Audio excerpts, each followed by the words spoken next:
देश के सबसे लंबे से ब्रिज का आज उद्घाटन करेंगे प्रधानमंत्री मोदी। 21.8 किलोमीटर लंबा यह ब्रिज मुंबई नवी मुंबई को जोड़ेगा। 2 घंटे का सफर 16 मिनट में होगा पूरा। प्रधानमंत्री मोदी 27वें नेशनल यूथ फेस्टिवल का उद्घाटन करेंगे। नासिक से देश के युवाओं को करेंगे संबोधित। 12 से 16 जनवरी तक चलेगा प्रोग्राम। हिमाचल कैबिनेट मीटिंग में आज कई फैसले संभव। स्कूल कॉलेज में गेस्ट फैकल्टी भर्ती, गोबर खरीद की मंजूरी संभव। सीएम सुक्खू करेंगे अध्यक्षता। गोरखपुर के दौरे पर आज सीएम योगी आदित्यनाथ सांस खेल लोक कला महाकुंभ में होंगे शामिल। खेल प्रतियोगिता का विजेताओं को करेंगे पुरस्कृत। समाजवादी कैलेंडर पुस्तक का आज होगा विमोचन। सपा अध्यक्ष अखिलेश यादव करेंगे विमोचन। स्वामी विवेकानंद के जन्म दिवस पर कार्यक्रम। दिल्ली, यूपी, बिहार समेत 16 राज्यों में कोहरे का अलर्ट। उत्तराखंड में पाला पड़ेगा। तमिलनाडु और पुडुचेरी में भारी बारिश की संभावना। आप देख रहे हैं के न्यूज, खबरों का सारथी। नमस्कार, लाइव न्यूज में आप सभी का स्वागत है। मैं हूं आपके साथ गरिमा वाजपेयी। अहम खबर से करते हैं बुलेटिन की शुरुआत। हरियाणा से बड़ी जानकारी आपको हम बताते हैं। सीएम मनोहर लाल का कुरुक्षेत्र दौरा आज है। युवा दिवस पर आयोजित कार्यक्रम में करेंगे शिरकत। और विवेकानंद युवा सम्मेलन का किया जा रहा आयोजन। युवा दिवस पर आयोजित कार्यक्रम में शिरकत करने की बात सामने आई है। विवेकानंद युवा सम्मेलन का आयोजन किया जा रहा है। बड़ी खबर आपको हम बता रहे हैं। फिलहाल ये अहम जानकारी आपको हम बता दें।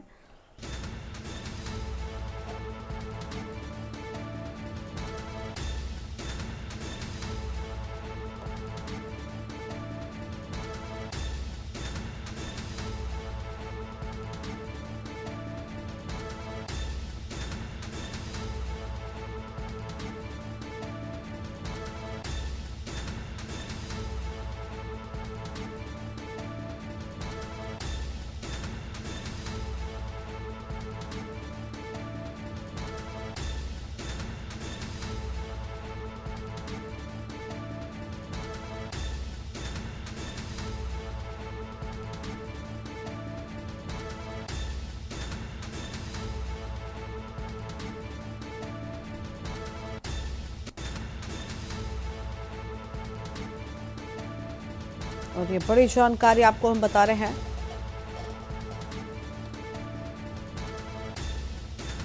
युवा दिवस पर आयोजित कार्यक्रम में शिरकत करेंगे। आम खबर आपको हम बता दें। राज्य स्तरीय स्वामी विवेकानंद कार्यक्रम में हिस्सा लेने के लिए पहुंचेंगे। और आगे बढ़ेंगे खबरों की ओर। महाराष्ट्र के दौरे पर आज प्रधानमंत्री नरेंद्र मोदी 30,500 करोड़ की परियोजनाओं की आधारशिला रखेंगे। सेवरी नहावा शेवा अटल सेतु का उद्घाटन करेंगे। और लगभग 17,840 करोड़ की लागत से बना अटल सेतु देश का सबसे लंबा समुद्री पुल है। रेल, पेयजल की परियोजनाएं राष्ट्र को समर्पित करेंगे। पीएम 27वें राष्ट्रीय युवा महोत्सव का उद्घाटन भी करेंगे। तो ये बड़ी जानकारी आपको बता रहे हैं। इस वक्त की आम खबर आपको बता दें। लगभग 17,840 करोड़ की लागत से बना अटल सेतु, बड़ी जानकारी आपको हम बता रहे हैं। और अटल सेतु देश का सबसे लंबा समुद्री पुल है। और रेल, पेयजल की परियोजनाएं राष्ट्र को समर्पित करेंगे। तो यह बड़ी खबर आपको हम बता रहे हैं। पीएम 27वें राष्ट्रीय युवा महोत्सव का उद्घाटन करेंगे।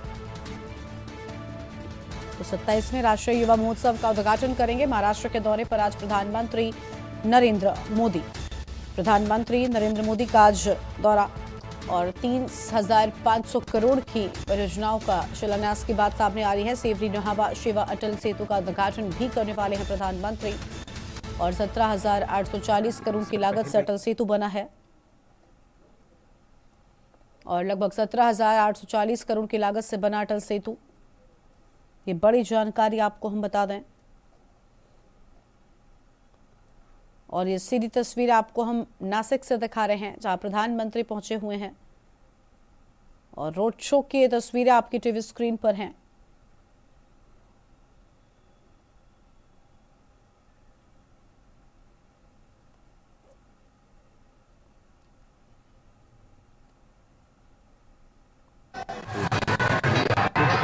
के साथ बढ़ते हुए, और ये इस वक्त की तस्वीरें रोड शो के दौरान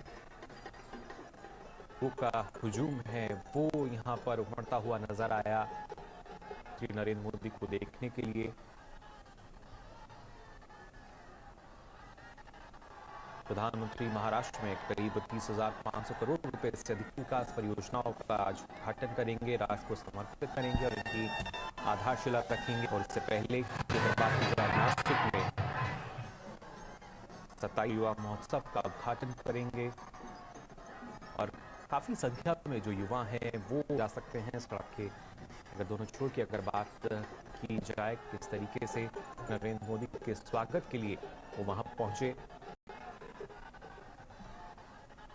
साथ ही प्रधानमंत्री भी यहाँ आप तो देख सकते हैं तस्वीरों में कर प्रधानमंत्री ने सभी का अभिवादन स्वीकार किया, जो कि एक झलक थे प्रधानमंत्री की पुष्प वर्षा उन पे कर रहे थे। स्वागत जोर से और धूमधाम से इन तस्वीरों में आप देख सकते हैं।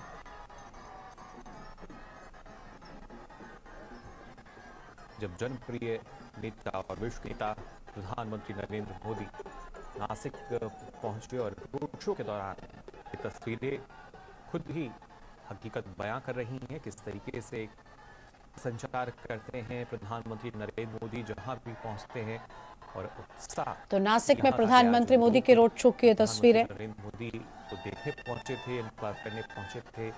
सड़क एक छोर पे आप देख सकते हैं किस तरीके से काफी लोग हैं वो मौजूद यहाँ नजर आ रहे हैं। आज के कार्यक्रम की अगर बात की जाए तो प्रधानमंत्री नरेंद्र मोदी करीब 30,000 रुपए से अधिक लागत की कई विकास परियोजनाओं का उद्घाटन करेंगे, उन्हें राष्ट्र से उसकी आधारशिला रखेंगे।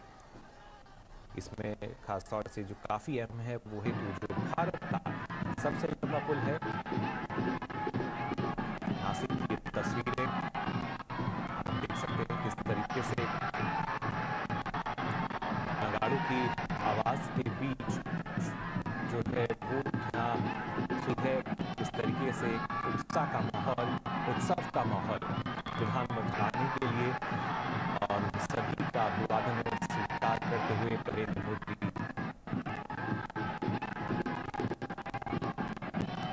और इस पर जानकारी के लिए आइए रुक कर लेते हैं हमारे संवाददाता विशाल परस्तो हमारे साथ जुड़ चुके हैं। विशाल, जानना यहाँ पे स्वागत तो प्रधानमंत्री नरेंद्र मोदी की ये तस्वीरें नासिक से आपको हम दिखा रहे हैं। झलक पाने के लिए नासिक में प्रधानमंत्री नरेंद्र मोदी के रोड शो की तस्वीरें, साथ में मौजूद मुख्यमंत्री एकनाथ शिंदे, देवेंद्र फडणवीस भी आपको इन तस्वीरों में साफ तौर पर नजर आ रहे हैं। नासिक से तस्वीरें आपको हम दिखा रहे हैं। प्रधानमंत्री नरेंद्र मोदी पहुंचे हुए हैं और विशाल रोड शो जहां भव्य स्वागत प्रधानमंत्री का किया जा रहा है। दोनों तरफ पार्टी के कार्यकर्ता, उनके चाहने वाले यहां पर मौजूद हैं।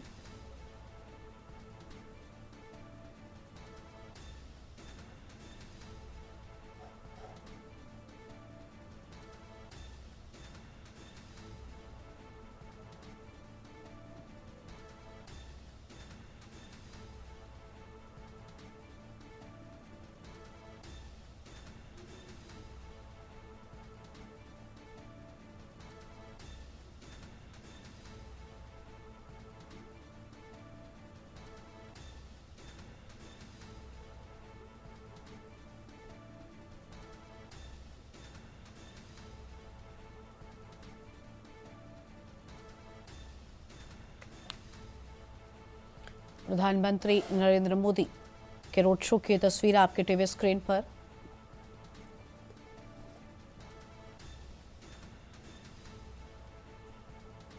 नासिक में प्रधानमंत्री मोदी के रोड शो की तस्वीर आपके टीवी स्क्रीन पर आपको हम दिखा रहे हैं।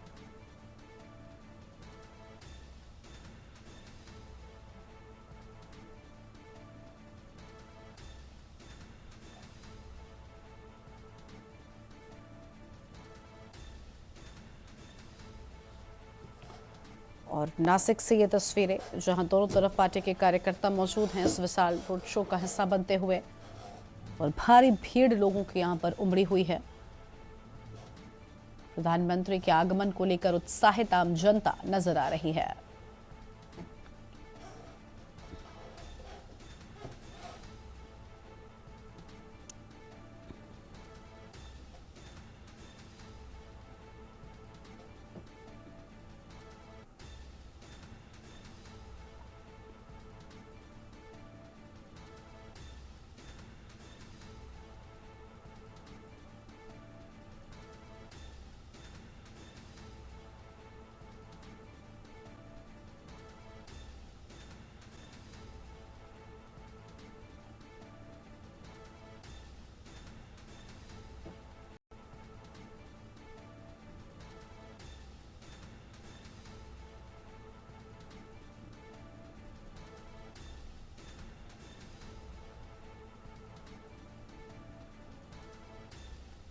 तो नासिक से प्रधानमंत्री के रोड शो की ये तस्वीरें, जहां भव्य स्वागत प्रधानमंत्री का किया गया है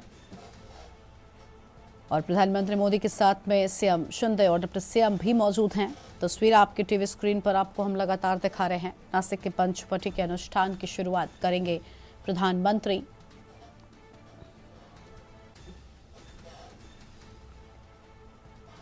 प्रधानमंत्री नरेंद्र मोदी की ये तस्वीर आपकी टीवी स्क्रीन पर आपको हम दिखा रहे हैं और नासिक में प्रधानमंत्री मोदी के रोड शो की ये तस्वीर आपको हम दिखा दें।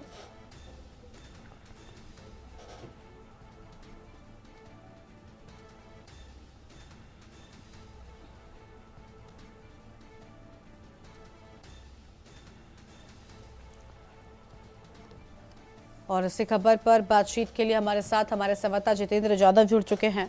जितेंद्र, आज प्रधानमंत्री का दौरा है, नासिक में रोड शो की तस्वीरें हम दर्शकों को दिखा रहे हैं। बड़ी संख्या में लोग यहां पर पहुंचे हुए प्रधानमंत्री के स्वागत के लिए। पूरी जानकारी क्या है उनके इस दौरे से जुड़ी आपके पास? आज महाराष्ट्र में देश के प्रधानमंत्री नरेंद्र मोदी जी का दौरा है। उन दौरे के बाद वे अभी और नासिक में आए। नासिक में उनका रोड शो चल रहा है। उनके साथ राज्य के सीएम एकनाथ शिंदे है, 2 डिप्टी सीएम अजित पवार है, देवेंद्र फडणवीस और बीजेपी के प्रदेश के अध्यक्ष चंद्रशेखर बावनकुळे भी है। वो बहुत भारी भीड़ इकट्ठा हो चुकी है और सभी लोग उसको अभिवादन कर रहे हैं। मोदी जी भी हाथ खड़े करके सभी को अभिवादन कर रहे हैं। वो अभी जो महाराष्ट्र के नासिक के तपोवन में 27वीं जो राष्ट्रीय युवा का ऑर्गेनाइजेशन है उनको उद्घाटन करेंगे। फिर थोड़ी देर बाद मुंबई जाएंगे। मुंबई में सबसे बड़ा जो सागरी सेतु है, अटल सेतु, उनका शिलान्यास करने वाले और पूरे राज्य में आज 30,500 करोड़ से ज्यादा रुपए का शिलान्यास करने वाले हैं नरेंद्र मोदी। बिल्कुल, जो यानी आज बड़ी सौगातें भी आज कहीं ना कहीं आम जनता को मिलने वाली हैं प्रधानमंत्री के द्वारा। प्रधानमंत्री के द्वारा पूरे राज्य के सभी लोगों को बड़ी घोषणा होने वाली है। बड़ी घोषणा के बाद क्या होगा क्या नहीं अभी लोगों को पता नहीं, लेकिन लोगों को मन में है कि आज पोस्ट मिलने वाला है। लेकिन आप उस दौरे के देखते हैं तो थोड़ी फिर 1-2-4 महीने के बाद राज्य में और देश भर में लोकसभा के सभी चुनाव है। चुनाव से पहले बीजेपी ने पूरी ताकत ने लगाई महाराष्ट्र में। एकनाथ शिंदे जी शिवसेना के और एनसीपी के अजित पवार को साथ लेकर बीजेपी जो देश में 2 नंबर का जो स्टेट है पूरे देखते हुए उत्तर प्रदेश के बाद, उन स्टेट से अपने ज्यादा से ज्यादा सांसद चुनने के लिए बड़ी घोषणा करने की संकेत मिल रही है। बिल्कुल, साफ तौर पर। लेकिन जितेंद्र, जिस तरीके से राजनीतिक हलचल महाराष्ट्र में मची थी वो हम सब जानते हैं, चाहे जब वो मुख्यमंत्री बनने को लेकर हो या उसके बाद भी कई सारे गुटों को लेकर काफी चीजें हुई थी। क्या इन सभी चीजों को फिलहाल ठीक कर लिया गया है और आने वाले चुनाव में बीजेपी का प्रदर्शन ठीक हो, इसको लेकर क्या रणनीति बनाई जा रही है स्थानीय बीजेपी के लोगों के द्वारा? जब से एकनाथ शिंदे और अजित पवार दोनों ने अपने अपनी पार्टी में बगावत कर अपना अलग गुट बनाया, फिर बीजेपी के साथ गए, राज्य के सरकार में आ गए, उनके बाद राज्य में पूरी राज्य का माहौल बदल गया था। लोगों के मन में अलग सोच थी। लोग क्या करने वाले थे लोगों को पता नहीं, लेकिन जो सर्वे सामने आए थे उस सर्वे में पूरे बीजेपी और उनके दल को पीछेहाट दिखते नजर आई थी। जो पीछेहाट दिखते जाने के बाद देश के पंतप्रधान नरेंद्र मोदी महाराष्ट्र में आए, महाराष्ट्र में रोड शो कर रहे हैं। उनके बाद पूरा डैमेज कंट्रोल का ये पूरा मामला दिख रहा है। पूरे डैमेज कंट्रोल करने का ये प्रयास है और बीजेपी की जो अच्छी वाली जो ये तो सामने लोगों को लेकर लोगों को एक अलग अलग घोषणा करके लोगों के अपने ऊपर खींचने का ये पूरा प्रयास है। ठीक है, बहुत शुक्रिया जितेंद्र आपका हमारे साथ जुड़ने के लिए और अहम जानकारी के लिए। तो नासिक के पंचवटी से अनुष्ठान की शुरुआत होगी। नासिक के तस्वीरें आपको हम दिखा रहे हैं जहां पर प्रधानमंत्री पहुंचे हुए हैं और इस विशाल रोड शो की तस्वीर आपकी टीवी स्क्रीन पर आपने देखी। एक ब्रेक के लिए यहाँ पर रुक रहे हैं, चल लौटेंगे। आप देख रहे हैं के न्यूज, खबरों का सारथी। ब्रेक के बाद आप सभी का स्वागत है। गोरखपुर के दौरे पर आज सीएम योगी आदित्यनाथ और सांसद खेल लोक कला महाकुंभ में शामिल होंगे। खेल प्रतियोगिता के विजेताओं को करेंगे पुरस्कृत। महंत वैद्यनाथ स्टेडियम में होगा कार्यक्रम। बड़ी जानकारी आपको हम बता रहे हैं, जहां पर खेल प्रतियोगिता के विजेताओं को पुरस्कृत करेंगे आज मुख्यमंत्री। और गोरखपुर का दौरा है, महंत वैद्यनाथ स्टेडियम में कार्यक्रम होगा। तो ये बड़ी जानकारी आपको हम बता रहे हैं। और गोरखपुर दौरे पर आज सीएम योगी आदित्यनाथ। तो आज गोरखपुर के दौरे पर सीएम योगी आदित्यनाथ सांसद खेल लोक कला महाकुंभ में शामिल होंगे। यह हम खबर आपको हम बता रहे हैं। और खेल प्रतियोगिता के विजेताओं को पुरस्कृत करते नजर आएंगे। तो खेल प्रतियोगिता के विजेताओं को पुरस्कृत करते नजर आएंगे। महंत वैद्यनाथ स्टेडियम में कार्यक्रम होगा। ये बड़ी जानकारी आपको हम बता रहे हैं। और गोरखपुर के दौरे पर आज सीएम योगी आदित्यनाथ। तो गोरखपुर के दौरे पर आज सीएम योगी आदित्यनाथ। और फिलहाल ये बड़ी खबर आपको हम बता दें, खेल प्रतियोगिता के विजेताओं को पुरस्कृत करेंगे।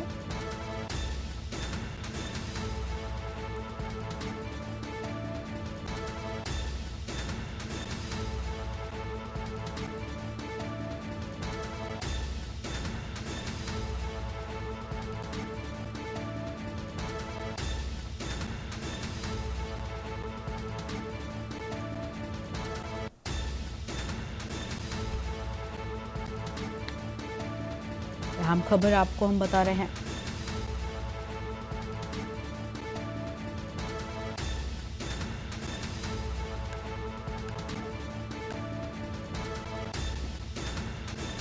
सांसद खेल लोक कला महाकुंभ में शामिल होंगे और खेल प्रतियोगिता के विजेताओं को पुरस्कृत करते नजर आएंगे। तो ये बड़ी खबर आपको हम बता दें। और महंत वैद्यनाथ स्टेडियम में होगा कार्यक्रम। तो महंत वैद्यनाथ स्टेडियम में कार्यक्रम होने की बात सामने आई है। फिलहाल ये बड़ी जानकारी आपको हम बता रहे हैं।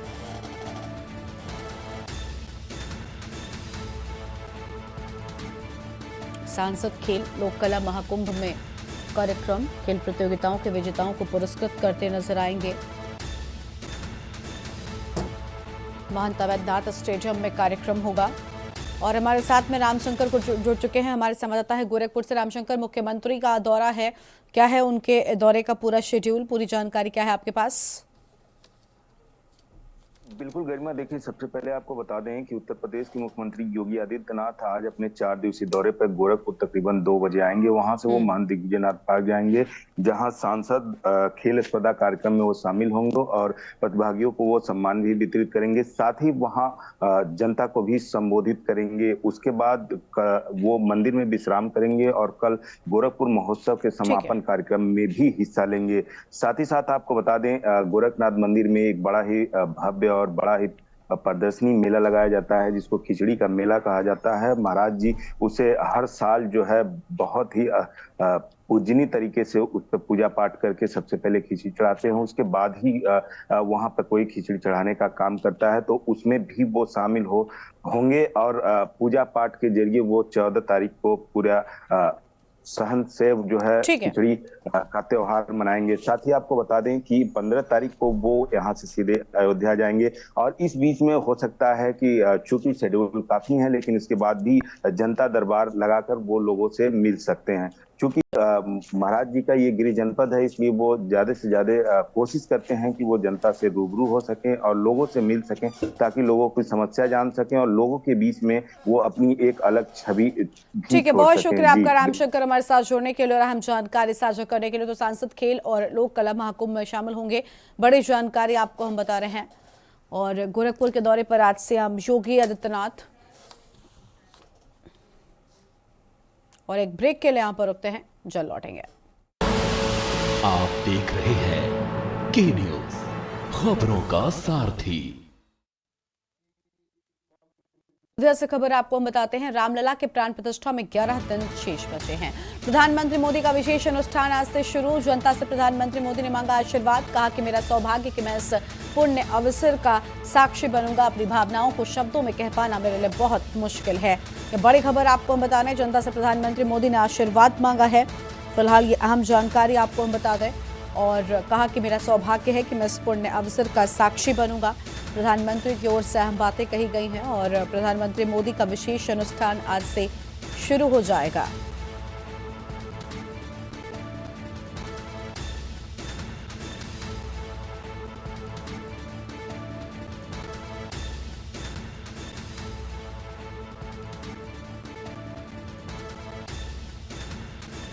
और फिलहाल ये बड़ी जानकारी आपको हम बता दें, जहां पर अयोध्या से खबर,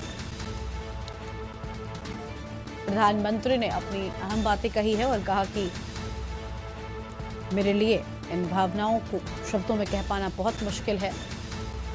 विशेष अनुष्ठान प्रधानमंत्री का आज से शुरू और जनता से प्रधानमंत्री मोदी ने आशीर्वाद मांगा है। बड़ी जानकारी आपको हम बता रहे हैं। आके मेरा सौभाग्य कि मैं इस पुण्य अवसर का साक्षी बनूंगा।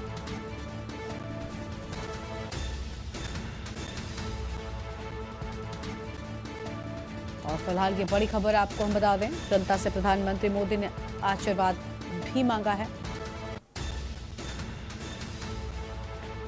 तो यह हम जानकारी आपको हम बता रहे हैं, जहां पर अब महज कुछ दिनों का वक्त शेष बचा है। इसी पर विस्तार से आगे बातचीत करेंगे, लेकिन फिलहाल उससे पहले एक ब्रेक के लिए यहाँ पर रुक रहे हैं। आप देख रहे हैं के न्यूज, खबरों का सारथी। ब्रेक के बाद आप सभी का स्वागत है। अयोध्या से खबर आपको हम बताते हैं, जहां 13 जनवरी को साकेत महाविद्यालय होगा रोशन और राम जन्मभूमि व प्रभु राम की आकृति पर लगे दीप 14 लाख रंग बिरंगे दीपकों की रोशनी से रोशन होगा और 14 लाख दियों से प्रभु श्री राम की तस्वीर बनाई जा रही है। डीएस पीएम और सीएम की बनाई जा रही है तस्वीर। एक नया विश्व रिकॉर्ड बनाने की तैयारी भी की जा रही है। श्री राम कर्मभूमि न्यास अयोध्या महोत्सव न्यास की तैयारी। कार्यक्रम में मुख्यमंत्री योगी आदित्यनाथ भी शामिल होंगे। केंद्रीय मंत्री जी किशन रेड्डी, अर्जुन राम मेघवाल होंगे शामिल। बड़ी जानकारी आपको हम बता रहे हैं और कार्यक्रम में गिरिराज सिंह को भी शामिल किया गया है। तो एक नया विश्व रिकॉर्ड बनाने की तैयारी है और अहम खबर आपको हम बता रहे हैं।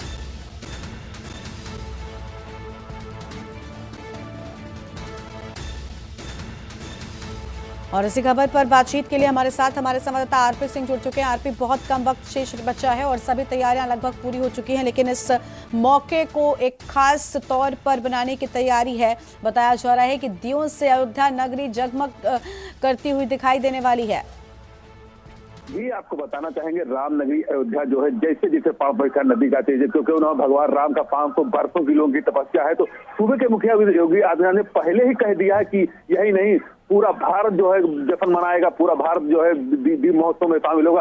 तो अयोध्या तो कोई से भी कोर कसर नहीं छोड़ी जाएगी। यहाँ तो अपना ही गिनीज बुक का रिकॉर्ड तोड़ी है। यहाँ बराबर जो है दीप महोत्सव मनाया गया है। क्यों ना हो, भगवान राम की जो है 500 बरसों की तपस्या है, 500 लोगों का इंतजार है। तो यहाँ भी दीप महोत्सव बहुत ऐतिहासिक बनाया जाएगा और इसका पूरे मंत्रिमंडल जो है यहाँ पे 15 तारीख से जमावड़ा हो जाएगा। जितने मंत्री हैं वो आ जाएंगे। सबका कार्यभार बांट दिया गया है, अलग अलग मंत्रियों का अलग अलग अपना कार्यभार दिया गया है। सूबे के मुखिया खुद मॉनिटरिंग कर रहे हैं। तो उसमें यहाँ पे कोर कसर नहीं छोड़ी जाएगी, क्योंकि राम की नगरी अयोध्या को ऐतिहासिक बनाने के लिए, यहाँ राममय बनाने के लिए और राम राज पूरी तरीके से यहाँ पे स्थापित हो चुका है। तो यहाँ पे कोर कसर नहीं छोड़ी जाएगी। जी बिल्कुल, बहुत शुक्रिया आपका आरपी हमारे साथ जुड़ने के लिए और अहम जानकारी साझा करने के लिए। तो कार्यक्रम में मुख्यमंत्री योगी आदित्यनाथ भी शामिल होंगे और श्री राम कर्मभूमि न्यास अयोध्या महोत्सव न्यास की तैयारी है। और एक छोटे से ब्रेक के लिए आप पर रुकते हैं, चल लौटेंगे। आप देख रहे हैं के न्यूज, खबरों का सारथी।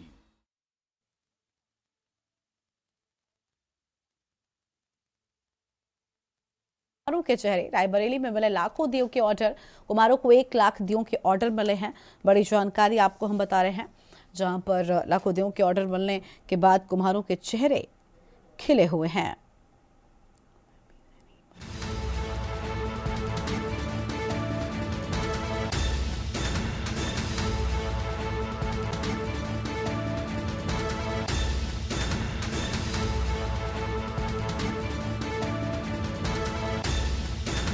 बड़ी जानकारी आपको हम बता रहे हैं। प्राण प्रतिष्ठा से पहले कुम्हारों के चेहरे खिले हुए हैं। रायबरेली में मिले लाखों दिए के ऑर्डर।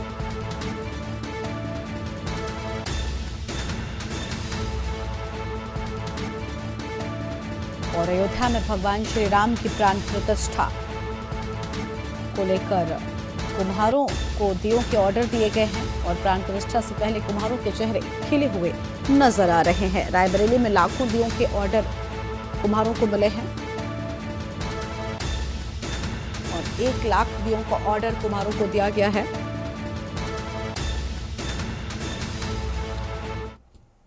और एक ब्रेक के लिए यहां पर रुकते हैं, चल लौटेंगे। आप देख रहे हैं के न्यूज, खबरों का सारथी। ब्रेक के बाद आप सभी का स्वागत है। पर्यावरण संरक्षण पर शासकीय ईवीपीजी अग्रणी महाविद्यालय में गुरुवार को जिला स्तरीय कार्यशाला का आयोजन किया गया। इस आयोजन में कॉलेज के छात्रों सहित प्रधानाध्यापकों को पर्यावरण संरक्षण की दिशा में काम करने और अपने कर्तव्य को पूर्ण करने के विषय में जानकारी दी गई। कार्यक्रम में मुख्य वक्ता और अतिथि के तौर पर पर्यावरणविद अनिल कुमार पहुंचे थे, जिन्होंने जम्मू कश्मीर, लद्दाख, दिल्ली, असम जैसे कई राज्यों में पर्यावरण की दिशा में काम किया। सरकारी नौकरी से त्यागपत्र देकर वो पर्यावरण जागरूकता के लिए प्रयासरत हैं।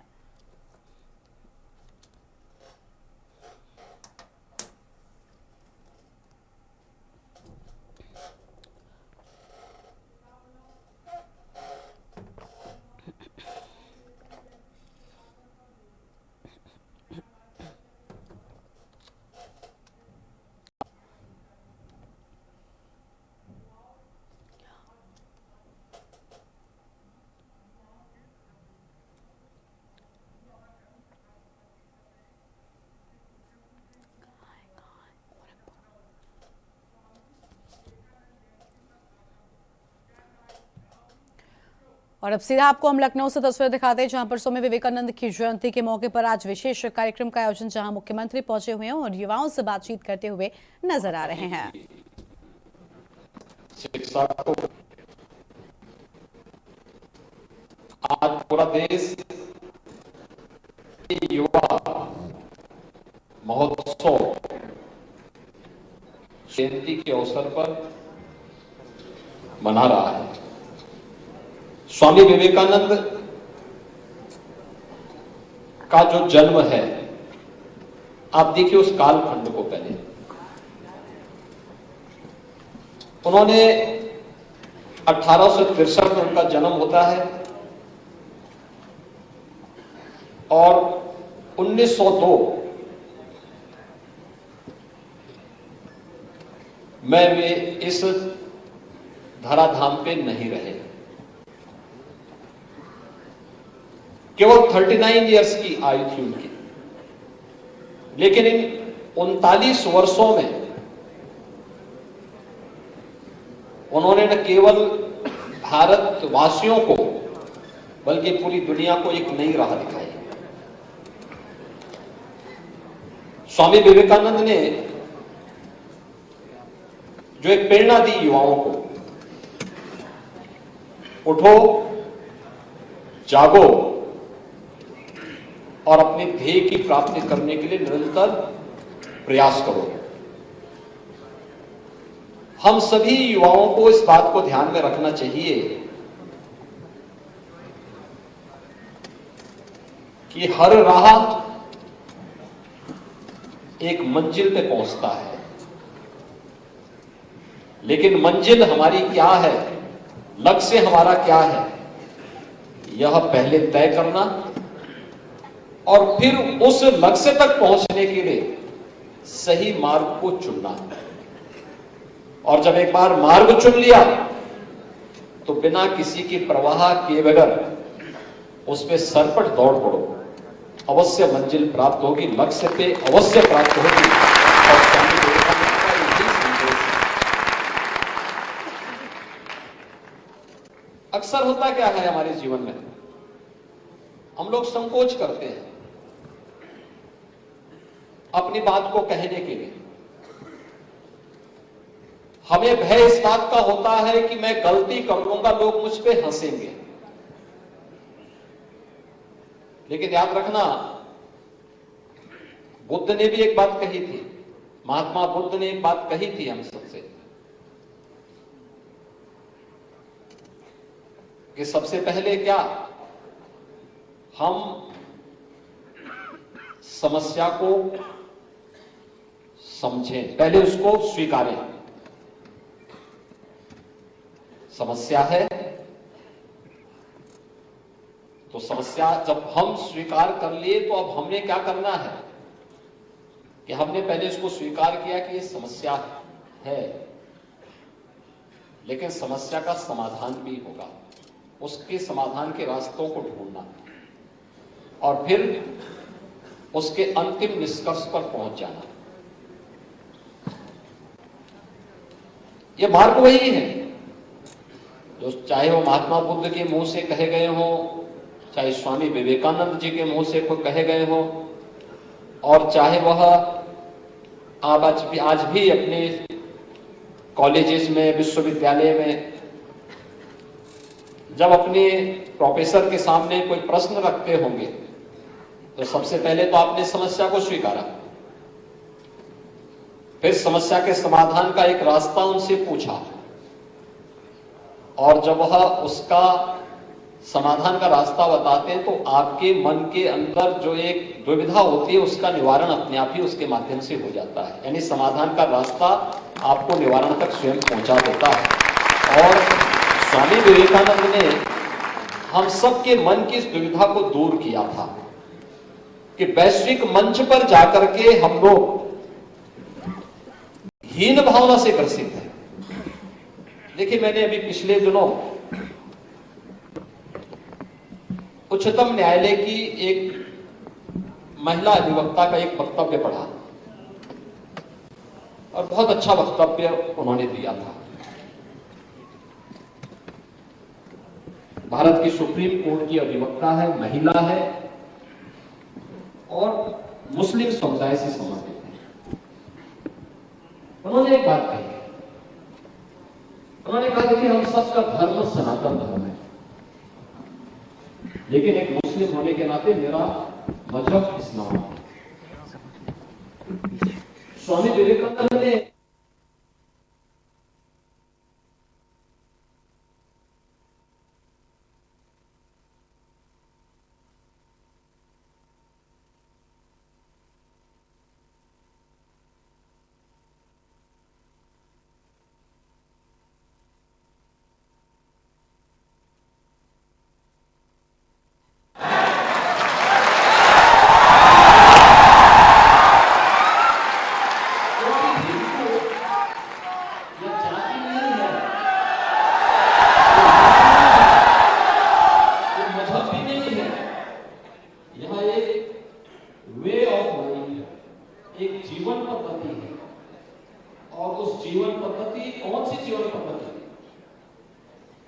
जो व्यक्ति को, मानव मात्र को जीने की राह दिखाती है और विश्व कल्याण का मार्ग वहीं से प्रशस्त होता है।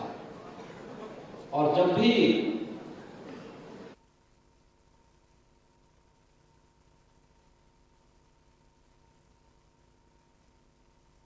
थोड़ा सा ब्रेक के लिए आप पर रुक रहे हैं। आप देख रहे हैं के न्यूज, खबरों का सारथी। ब्रेक के बाद आप सभी का स्वागत है। पर्यावरण संरक्षण पर शासकीय ईपीवीजी अग्रणी महाविद्यालय में गुरुवार को जिला स्तरीय कार्यशाला का आयोजन किया गया। इस आयोजन में कॉलेज के छात्रों सहित प्रधानाध्यापकों को पर्यावरण संरक्षण की दिशा में काम करने और अपने कर्तव्य को पूर्ण करने के विषय में जानकारी दी गई। कार्यक्रम में मुख्य वक्ता और अतिथि के तौर पर पर्यावरणविद अनिल कुमार पहुंचे थे, जिन्होंने जम्मू कश्मीर, लद्दाख, दिल्ली, असम जैसे कई राज्यों में पर्यावरण की दिशा में काम किया है। सरकारी नौकरी से त्यागपत्र देकर वो पर्यावरण जागरूकता के लिए प्रयासरत हैं।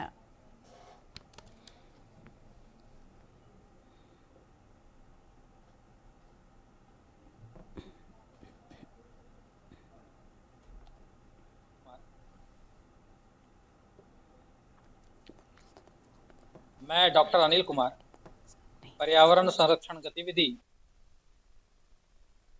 के तहत प्रदेश में काम करता हूं और पर्यावरण की दृष्टि से समाज को जागरूक करने का काम करता हूं।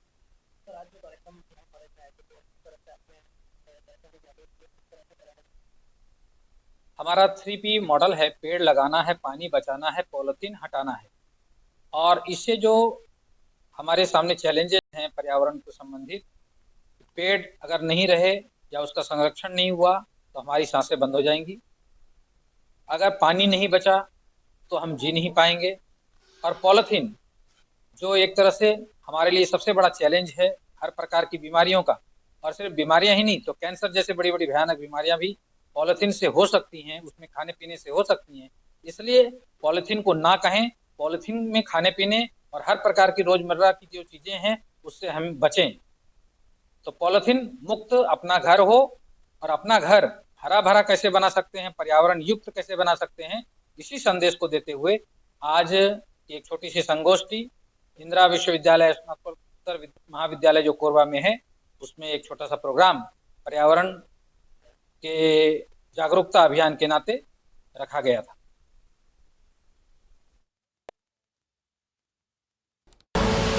आप देख रहे हैं के न्यूज, खबरों का सारथी।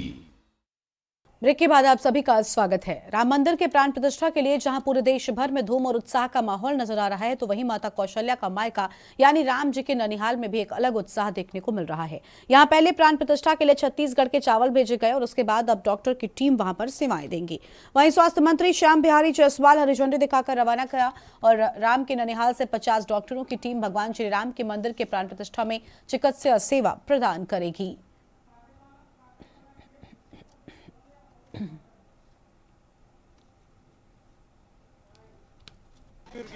रास्ते में चलेगा?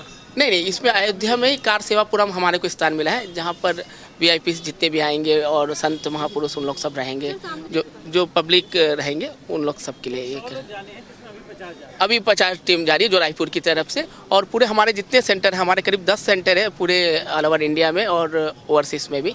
सत्यसाई संजीवनी हॉस्पिटल जो बच्चों का मुफ्त में इलाज करता है, जिसमें कोई कैश काउंटर नहीं है, वहाँ से डॉक्टर योगेश सर भी हमारे साथ जा रहे हैं जो कार्डियोलॉजिस्ट है।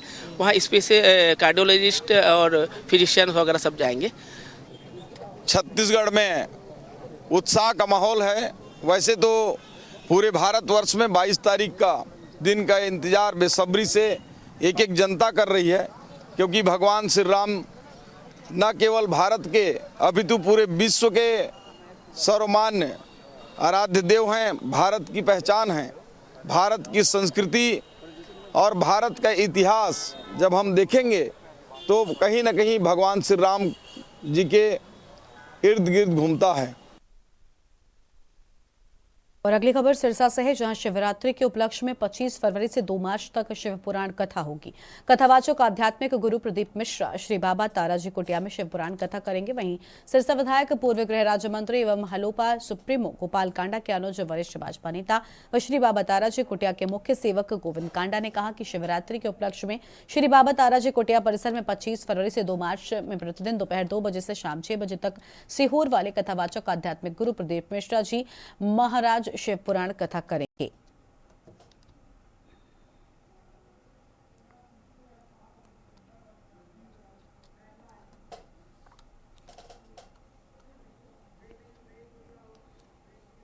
और एक ब्रेक के लिए यहां पर रुकते हैं, जो लौटेंगे।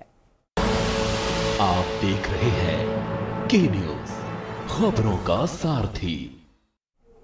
ब्रेक के बाद आप सभी का स्वागत है। खबर आपको अयोध्या से बताते हैं, जहां श्रद्धालुओं के लिए वाटर ट्रीटमेंट प्लांट लगेगा और सीएम योगी ने कैबिनेट बायसर्कुलेशन में दी मंजूरी। बड़ी जानकारी आपको हम बता दें, अयोध्या में 365 करोड़ से बनेगा वाटर ट्रीटमेंट प्लांट और अमृत 2 के अंतर्गत प्लांट फेज 1 का काम होना है। नगर विकास विभाग ने मंजूरी के लिए प्रस्ताव भेजा था। अनुमोदित लागत में सेंटेज और लेविसेस किया गया शामिल। और इस खबर का रुख करेंगे उससे पहले एक और बड़ी जानकारी आपको हम बताते हैं, जहां पर अयोध्या में भगवान श्री राम की प्राण प्रतिष्ठा से पहले कुम्हारों के चेहरे खिले हुए हैं।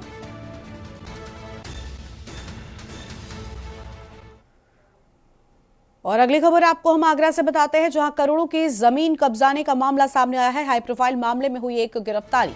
अमित अग्रवाल को पुलिस ने गिरफ्तार कर लिया है। पुलिस ने अमित अग्रवाल को किया कोर्ट में पेश। पुलिस को अमित अग्रवाल की मिली 2 दिन की रिमांड। अमित अग्रवाल से पूछताछ में खुलेंगे कई राज। बड़ी जानकारी आपको हम बता दें, जहां पूछताछ में कई राज खुलने की बात सामने आई है। फिलहाल ये बड़ी जानकारी आपको हम बता रहे हैं, अहम खबर आपको हम बता दें।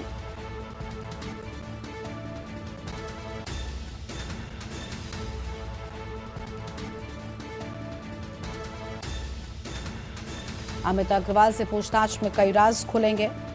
बड़ी खबर आपको हम बता रहे हैं।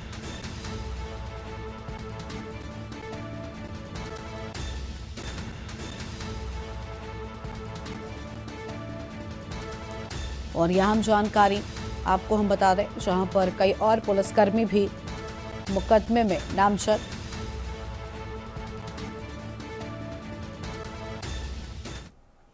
और अब सीधा आपको लखनऊ लेकर चलते हैं। मुख्यमंत्री योगी क्या कुछ कह रहे हैं, सुनाता है।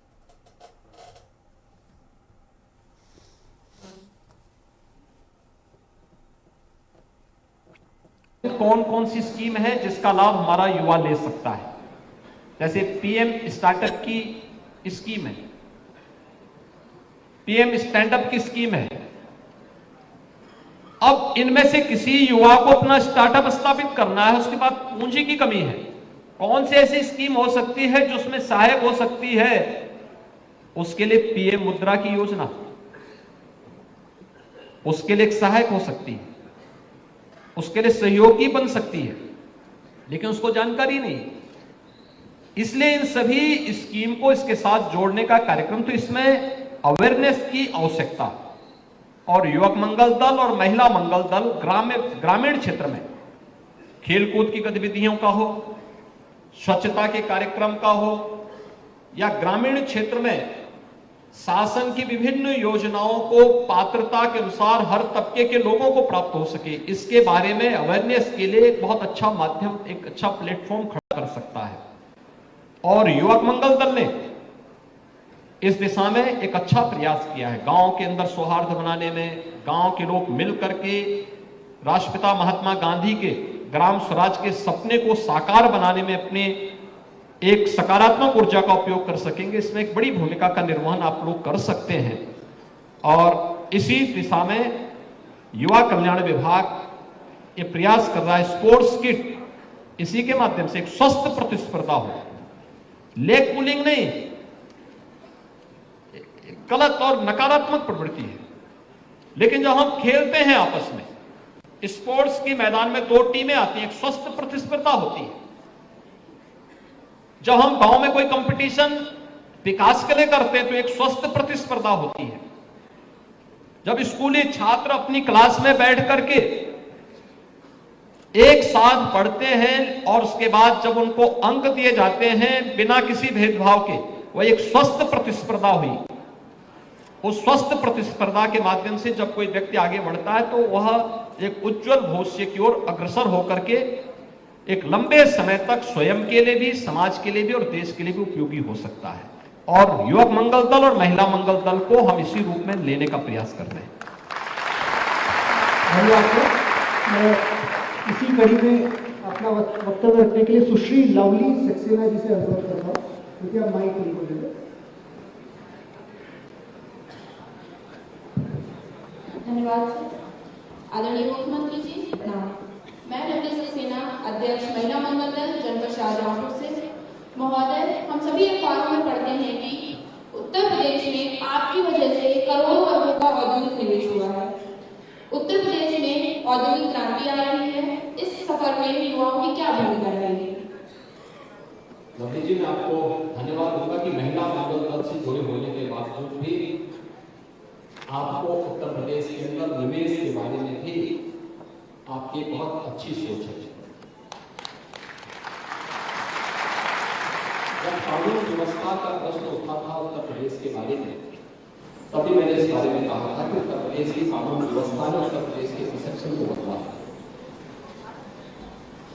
हर बहन बेटी को सुरक्षा का एहसास कराया है, हर व्यापारी को, हर टूरिस्ट को भी सुरक्षा का एहसास कराया है। लेकिन इससे भी महत्वपूर्ण है कि अब उत्तर प्रदेश में हर निवेशक, हर व्यापारी, हर उद्यमी तो अपने को सुरक्षित महसूस कर ही रहा है, लेकिन दुनिया और देश का हर बड़ा निवेशक यूपी में आकर के निवेश करना चाहता है। हमने पॉलिसी बनाई, शासन का काम मेरा हमेशा से मानना रहा है, प्रधानमंत्री जी का मानना है, सरकार का काम एक रेगुलेशन तैयार करना है, रिफॉर्म करना है, टेक्नोलॉजी का उपयोग करते हुए लोगों को फैसिलिटेट करना, ये गवर्नमेंट का काम होना चाहिए। हम लोगों ने यही किया। 2017 की घटना है, जब सरकार बनी थी उसके 6 महीने के बाद मैंने अपनी टीम से कहा था उस समय कि भाई उत्तर प्रदेश में हमारी बड़ी आबादी है यूपी की, यहाँ के नौजवानों के लिए रोजगार के लिए हमें कुछ प्रयास करने चाहिए। तो उन्होंने कहा क्या प्रयास हो सकते हैं। मैंने कहा क्या ये हो सकता है कि हम लोग उत्तर प्रदेश के अंदर इन्वेस्टर समिट करें। इन्वेस्टर समिट की जब बात आई तो हमारे उस समय के औद्योगिक विकास विभाग के मंत्री, जो आज हमारे विधानसभा के 1 लाख करोड़ रुपए के प्रस्ताव इस बात को बताते हैं। और याद रखना, एक निवेश के प्रस्ताव केवल नोएडा, ग्रेटर नोएडा, यमुना अथॉरिटी, गाजियाबाद या मेरठ में नहीं है। उत्तर प्रदेश के सभी 75 जनपदों में है, आपके शाहजहांपुर में भी है, वहां के भी प्रस्ताव है। यानी उत्तर प्रदेश के हर जनपद में निवेश होने हैं और प्रत्यक्ष रूप से रोजगार, यानी प्रत्यक्ष रूप से जो नौकरी इससे आने वाली है, 1 करोड़ 10 लाख नौजवानों को उत्तर प्रदेश में अच्छी खासी नौकरी केवल इसी से मिल जाएगी। यानी आने वाला समय न केवल उत्तर प्रदेश के नौजवानों के लिए बल्कि देश और दुनिया के यूथ के लिए भी जॉब प्राप्त करने का सबसे अच्छा केंद्र कोई होगा तो उत्तर प्रदेश होगा। और ये निवेश यहाँ के ओवरऑल डेवलपमेंट के लिए, नौजवानों की नौकरी और रोजगार के लिए उसको इसी रूप में आगे कर रहे हैं। इसीलिए एक दूसरे से सब जुड़े, सुरक्षा का माहौल, सरकार की कार्यपद्धति और साथ साथ निवेश के जो प्रस्ताव आ रहे हैं, इस समय पर पॉलिसी तैयार होना, बिजनेस से रिफॉर्म करना, सरकार के स्तर पर अन्य तमाम प्रोग्राम इस प्रकार से करना कि जिसमें हम लोगों को लगता है कि टेक्नोलॉजी का उपयोग करते हुए उस लाल फीताशाही से उद्यमी और व्यापारी को या कॉमन मैन को मुक्त करना। एक फाइल जाती थी, घूमते उसको वर्षों लग जाते थे। अब ऑनलाइन हम मॉनिटरिंग कर सकते हैं। निवेश के लिए सिंगल विंडो सिस्टम हमने दिया, निवेश मित्र पोर्टल।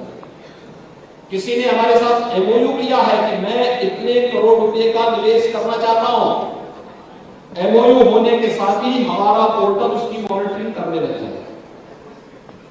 किसी ने निवेश कर लिया है तो इंसेंटिव के लिए उसे अब सरकार के या किसी मंत्री या किसी अधिकारी के घर का या ऑफिस का चक्कर नहीं लगाना पड़ेगा, वह अपने आप ही पोर्टल उसकी मॉनिटरिंग करेगा और समय से उसका पैसा उसके अकाउंट में भेज देगा। कितना इंसेंटिव आपका होगा या आपका इंसेंटिव सरकार की ओर से आपको उपलब्ध कराया जाएगा। ये टेक्नोलॉजी का उपयोग करते हैं। इस ऑफ डूइंग बिजनेस यानी व्यवसाय की सुगमता यही है जिसमें किसी व्यक्ति को परेशानी न हो और वह आसानी से अपने कार्यों को आगे बढ़ा सके। और भी बहुत सारे सेक्टर थे जिसमें रिफॉर्म किए गए और उस रिफॉर्म में उत्तर प्रदेश की बड़ी सफलता प्राप्त। खासतौर पर हम लोग जब आए थे 12वें 14वें स्थान पर यूपी था, आज नंबर 2 पर है। जब हम लोग आए थे तो यूपी की अर्थव्यवस्था देश के अंदर 6ठे स्थान पर है, लेकिन आज हम नंबर 2 पर है, यूपी नंबर 2 पर। ये सभी जो प्रयास हैं जो सरकार के स्तर पर और खासतौर पर डबल इंजन की सरकार के द्वारा किए गए प्रयास का परिणाम है। और इसमें मेरा मानना है कि हमारे युवाओं की बड़ी भूमिका है। जिन युवाओं ने यूपी के लिए अपनी पूरी ऊर्जा को लगाया है, उत्तर प्रदेश को आगे बढ़ाने में मदद कर रहे हैं।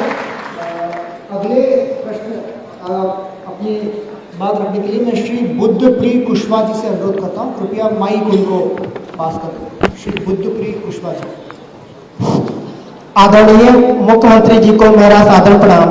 मैं बुद्धप्रिय कुशवाहा ग्राम पंचायत सिकंदरपुर कायस्थान विकास खंड मिर्जापुर जनपद शाहजहांपुर से यूपक मंगल अध्यक्ष। आदरणीय मुख्यमंत्री जी, आपसे मेरा यह प्रश्न है कि प्रत्येक व्यक्ति के जीवन में उतार चढ़ाव एवं हार जीत के पल आते हैं, वह एक जीवन के अभिन्न अंग है। ऐसी स्थिति में आप लक्ष्य को हासिल करने के लिए युवाओं को क्या प्रेरणा संदेश देना चाहेंगे? माननीय मुख्यमंत्री। देखिए, निरंतर परिश्रम और निरंतर प्रयास, याद रखना, हार एक नई जीत की शुरुआत होती है।